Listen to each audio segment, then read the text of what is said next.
Hello and thank you for joining us. I'm Wilson Stribling. Welcome to another edition of At Issue, where we discuss and debate the critical issues facing the state of Mississippi and how these issues impact you. Tonight, we take a look back at the life and legacy of a civil rights icon, Mrs. Fannie Lou Hamer, who would have turned 100 years old on October 6th.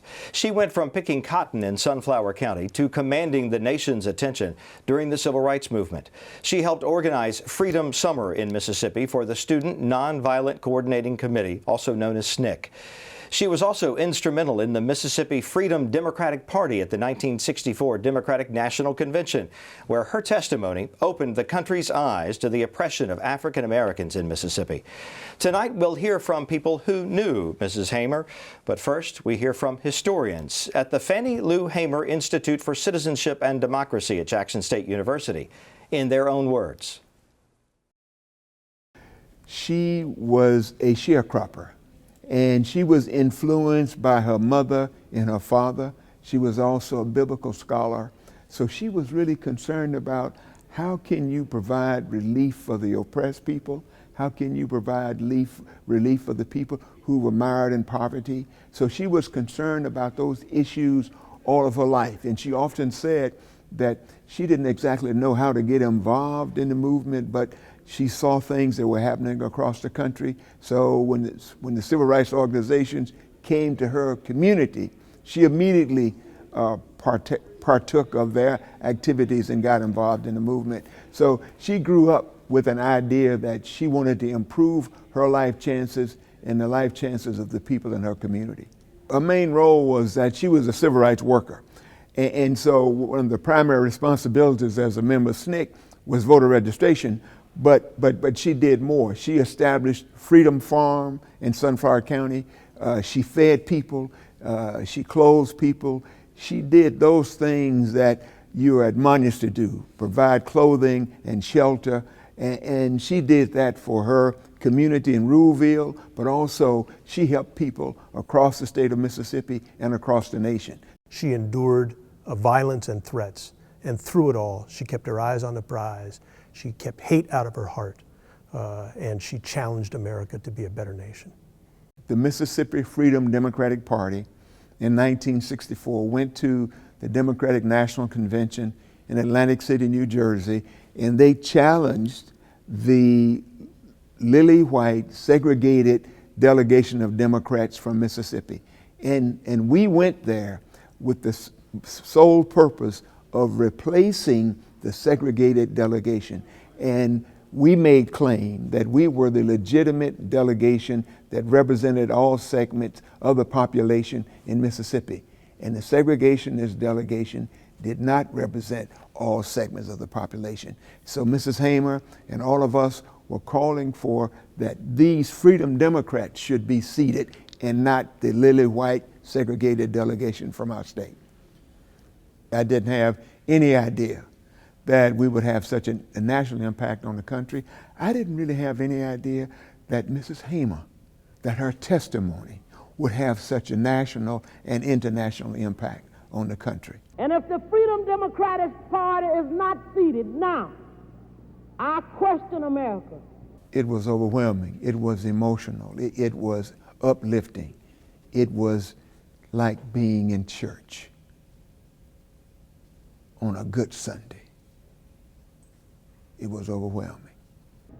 Is this America, the land of the free and the home of the brave, where we have to sleep with our telephones off of the hook because our lives be threatened daily, because we want to live as decent human beings in America?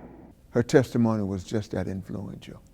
But her testimony helped to change the rules of the National Democratic Party. So in the future, the party promised not to seat segregated delegations.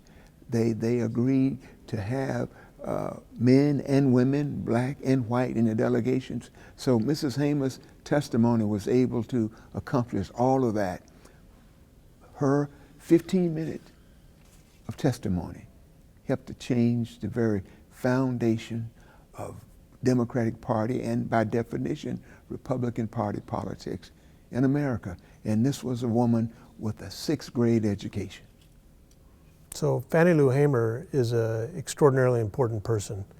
There's a reason that not many people know about her. It's because if we tell the story around Fannie Lou Hamer, we tell the story about a person who's not supposed to be an American hero. She's black, she's female, she was a sharecropper, didn't have a formal education.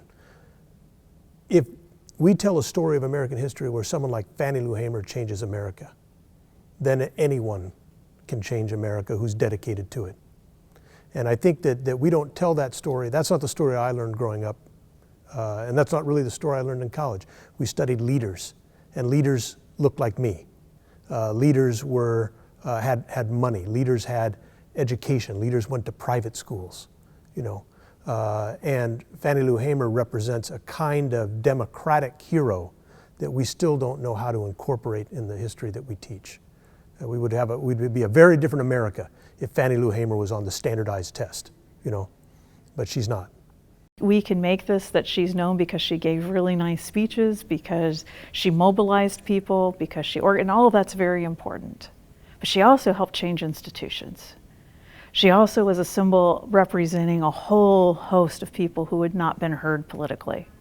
She can be also seen as a symbol of a whole host of people who currently aren't being heard politically, and still need to have that kind of public voice and that kind of public presence. She could be seen as a reminder of what America actually is and what citizenry actually looks like. The willingness to engage your government, the willingness to challenge injustice, even at great personal cost. But I think it's really up to us as to how she's going to be remembered. Because unfortunately, she can also just quickly become a footnote to history, and that would be a shame. Here's what Mississippi Congressman Benny Thompson says about Mrs. Fannie Lou Hamer. Quote, Fannie Lou Hamer was a clarion voice in the fight for justice and equality. I was fortunate to be one of many civic-minded individuals who was touched by her passion and purpose. Mrs. Hamer used her voice as a weapon against injustice, and that legacy lives on today. Mississippi and this country are better places because Mrs. Hamer was willing to force the issue, even at the expense of making others uncomfortable. Joining us now are two veterans of the civil rights movement, both of whom knew Mrs. Fannie Lou Hamer personally. Flonzie Brown Wright is a native of Canton, where in 1968 she became the state's first female African-American elected official since Reconstruction. She is an author, lecturer, and consultant. The Reverend Rems Barber is a Chicago native who came to Mississippi as a volunteer during the Freedom Summer of 1964, and he has been here almost ever since. He has spent the better part of his life fighting for stronger public policy for those most in need of a strong voice. And we thank you both for joining us on At Issue this evening. Thank you. I'd like to start by finding out a little bit more about how you got to know Mrs. Hamer. Ms. Wright, how did you first become associated with her? Well, living in Canton, and of course, Mrs. Annie Devine was a co-worker of Mrs. Hamer, and I was Mrs. Devine's driver.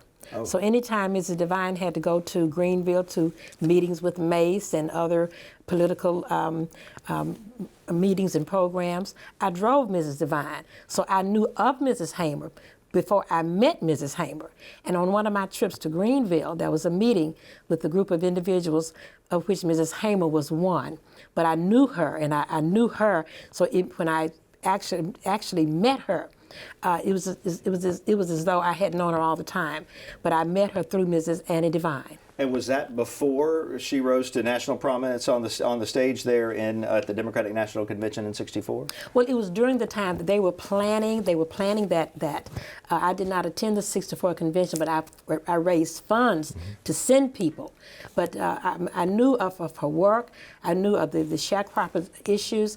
I knew of her attempt to register and vote, and also assist others to register and vote as well. But I met her really in the planning phase of many of these activities. Rems, how did you first come to know Fannie Lou Hamer? Well, when I was working for the Delta Ministry out of Greenville, we worked in Sunflower County as well as other counties, and she was instrumental in getting more voter registration going in 1967, getting people to run for public office for the first time with a chance to win.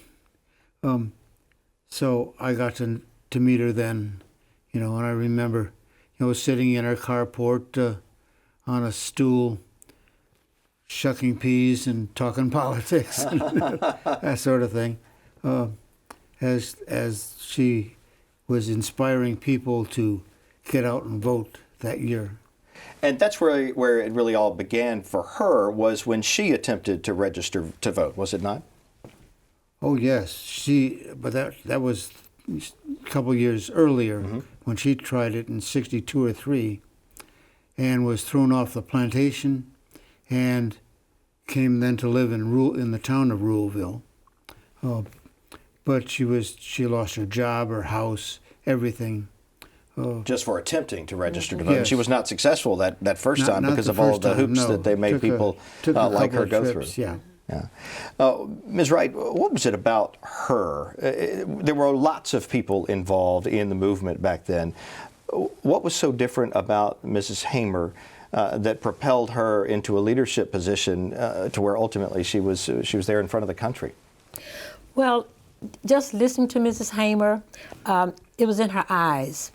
You could see almost through her eyes. She was committed, and even though she only had a 6th grade education, she knew the issues. She was a well-respected individual, so consequently, it was not difficult to get people to follow her, because here they see a woman who's making a sacrifice for so many to try and register, to try and get others to register, being thrown off the plantation, going to jail, being beaten, and never losing her sense of purpose. And so it wasn't a fly-by-night thing for her. She internalized the issues of registration and what she could do to encourage people and to educate people on not only the right to vote, but the importance of the right to vote. As you know, history teaches us in 1963, we conducted a mock election because we had not gained the right to vote at that time. So in 1963, during the gubernatorial race, we ran Aaron Henry for governor, which was also one of our colleagues, and Reverend Edwin King for lieutenant governor. And even though we knew our vote didn't count, because of her constancy and the dedication of so many others, the mock election resulted in 80,000 African Americans coming out in mock polling places across the state to vote for those two individuals. And even though it didn't count, but what it did, it showed us the power. It showed us that if our votes could count, the power that we had to change things, to effectuate change. So this was in 1963. And so following, when we actually got the Civil Rights and the Voting Rights Acts passed, it let us know again that no longer could we sit idly by and allow people to make decisions for us, because it gave us the opportunity and the right to make decisions for ourselves. And Mrs. Hamer was a very, very instrumental part of that. And of course, when those three women stepped out, and we just saw their pictures a few minutes ago, when they stepped out in Washington as a trio, everybody knew that these three women meant business, because our women had to cover and protect our brothers and our fathers, because they could not step out the way that they did because of economic catastrophes. So it was the women. And of course, you probably are familiar with the film Standing on My Sister's Shoulders, from which that clip was also included. But it was the women who really made the movement work. Mrs. Hamer was a singer. And of course, she sang a lot of her pain away. And even when she was in jail and beaten by black prisoners, from the back of the jail, you could hear her singing, "This Little Light of Mine." And everybody up and down the jail, the hallways of the jails, would join in singing that, because see, they can't take your singing from you. They can take your rights, if you will, but they cannot take that inner soul of you from you. And Mrs. Hamer exemplified the inner soul of an individual. Rims, talk for me a little bit about the impact and the importance of her testimony at the 1964 convention, why that was so significant. She talked about what she had endured in the South as just a regular citizen of the South, what it was like for an African-American woman in the South back then, presumably to an audience that had not heard a lot of these stories before. Why was that so significant? I think it was for the first time that many people came to understand what the dangers were that I mean, in those days, it was not just segregation. It was not just you couldn't use the drinking fountain or try on a pair of shoes before you bought them. It was real danger. Ms. Wright, was that speech that she gave before the Credentials Committee, was that a turning point not just in the committee structure or the convention structure, but also in the movement itself? Absolutely, because again, these women stood on principle because they were offered 2 seats. 2 non-voting seats. They were offered 2 seats. At large, or Yeah. and what was it she said? We didn't come all this way for no 2 2 seats. seats? Yeah. That was from Unita Blackwell, because these women coalesced and got together and said, well, what must we do? And so Ms. Blackwell asked Mrs. Hamer, what are we going to do? And Mrs. Hamer say, we came here with nothing, and we're going to leave with nothing. We will not accept these 2 seats. 2 seats do not represent the people that we have brought along with us. And so then the next year, 4 years later, then of course they were seated. But again, it took courage for these women and people to come together to try and make change. And of course, we have now followed that through the first black president. And so actually, the stance that they took then ultimately resulted in, some years later, America electing the first African-American president. So her impact and the power that she had years ago, we're still talking about her today, aren't we? We're talking about her, but she's been dead 50 years probably, and almost 100 years old. Yeah, and so this is the kind of impact that people's lives need to make. When you are serious about a commitment, you just can't do it because it's the popular thing to do. I've been to jail. I've been shot at. I've been tear gassed. I've had my life threatened and the lives of my children threatened because I was involved in the Madison County movement. And Reverend Barbara knows that very, very well. But you see, you can't stop because the fear of death. And I knew at any point, just like her life could have been taken, so many other lives were taken, and so many other lives could have been taken. So we not only lived it, but Reverend Barbara, we lived through it. And we live to tell it. So we have to tell these stories. This is not something we do because people think it's a nice idea. We do it because we're committed to teaching our children and our grandchildren and this world about the sacrifices that people made, not necessarily black people, because Reverend Barbara's been in jail more times than I can tell. But he never stopped. He never stopped because he was committed to a cause which was right, and it still is today. Rims, if Mrs. Hamer were still here today, if Fannie Lou Hamer were with us today, what do you think she would be most concerned about? Well, I think that we'd be looking for, and we always are looking for, a new generation to come along and set the agenda. And some of the young people in Black Lives Matter are doing that, and I think that's important. And, in '64, we were led by young people. I mean, Flonzie was a cute young lady then, back then. Aren't you kind? And still is, of course. But it was young people who really led things and made things happen. And that has to be today. I mean, Ms. Hamer would be looking for the young people to come forward and set the new agenda for today. Ms. Wright, what do you think that Mrs. Hamer would be concerned about if she were with us today? I think Mrs. Hamer would expect for those of us who lived through it to continue to try and create teachable moments. In my capacity as an independent consultant, and I have an opportunity to teach and lecture students from junior high, high school, college, and university levels. And sometimes when I hear people talk about this, say, well, girl, I'm just sick and tired of being sick and tired. They don't even understand the genesis of that statement. Right. Mm-hmm. And so I think we have to create teachable moments, because I was teaching a boot camp in Canton last year, and someone made that comment. I said, young man, I said, stand for me. I said, do you know where that comment came from? Well, I just heard somebody say it. I said, then let me teach you. I just so happened to have on my DVD player some clips of Mrs. Hamer, Mrs. Devine, and some others, and I put her face on the screen. And I said, do you know this? You know this lady? I've seen her face. I said, this is Mrs. Fannie Lou Hamer, who actually coined that phrase. I'm just sick and tired of being sick and tired. And that's when you have gone as far as you can go. And you think that you can't go, as we say, another further, another day.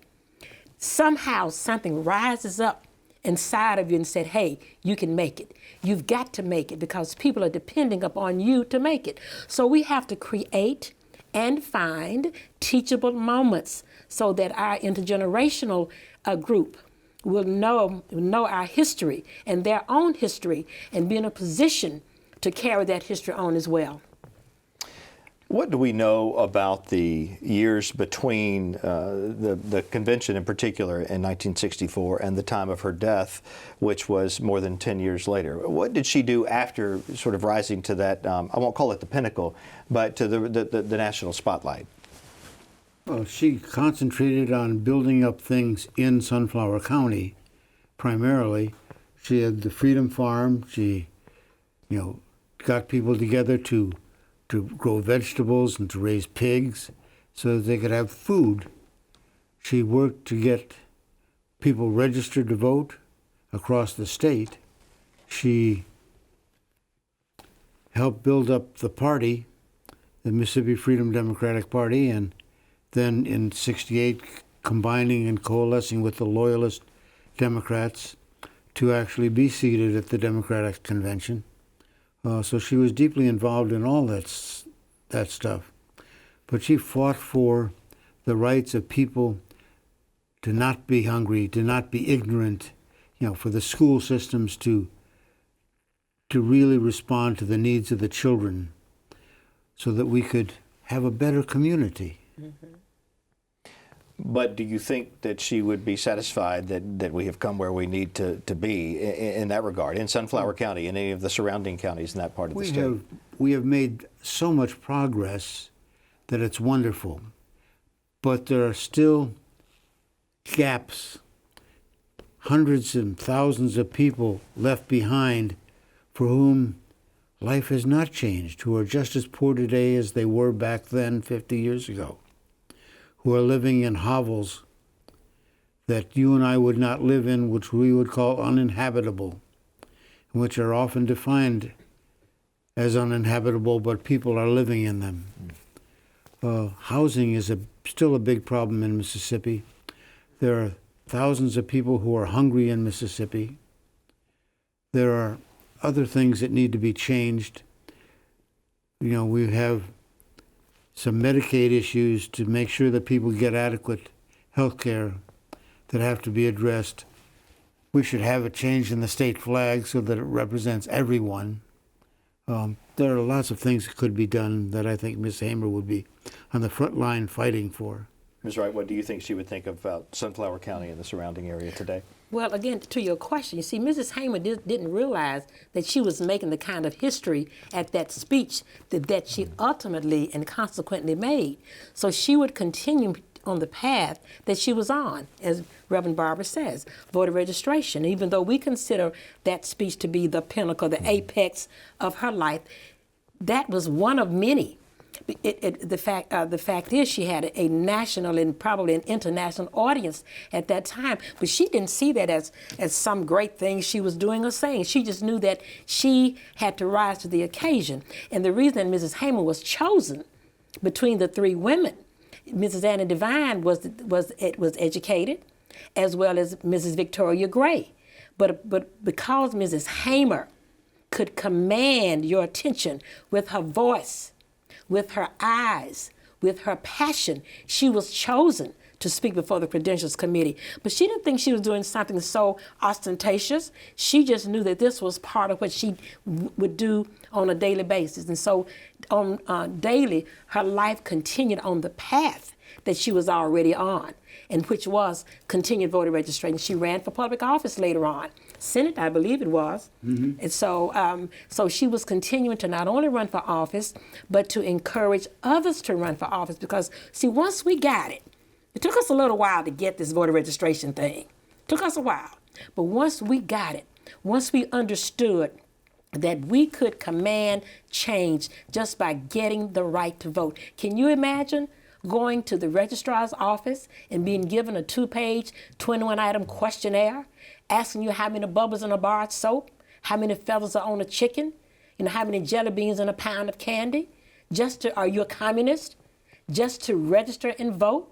And so these were the kinds of things she would have continued to work on even at 100 years old. She would have been telling us, man, look, y'all babies, y'all go out there and look, Mama Fannie Lou got to, look, y'all got to go out there and fix that stuff. So that's what she would still be doing. She would, in a wheelchair or a cane, y'all take me out here to this rally, just let me just sing a little song, this little light of mine.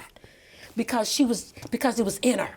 And see, once it's in you, once you get it, you cannot pretend that you didn't get it. And so Mrs. Hamer would still be continuing in the way that she possibly could to enlighten, encourage, and educate our people as to the kinds of challenges that we have had to overcome, and not let those things slip away that are continuously, little by little, being taken away. And so she would say, y'all rise up now. Y'all got to get up, rise up. Flonsie Brown Wright, Reverend Rims Barber, thank you both very much for your time on At Issue this evening. And thank you. Thank you. We are out of time. Don't forget, you can watch the program on our website, mpbonline.org/issue, and we invite you to join us again next Friday night here on MPB for another edition of At Issue. Good night.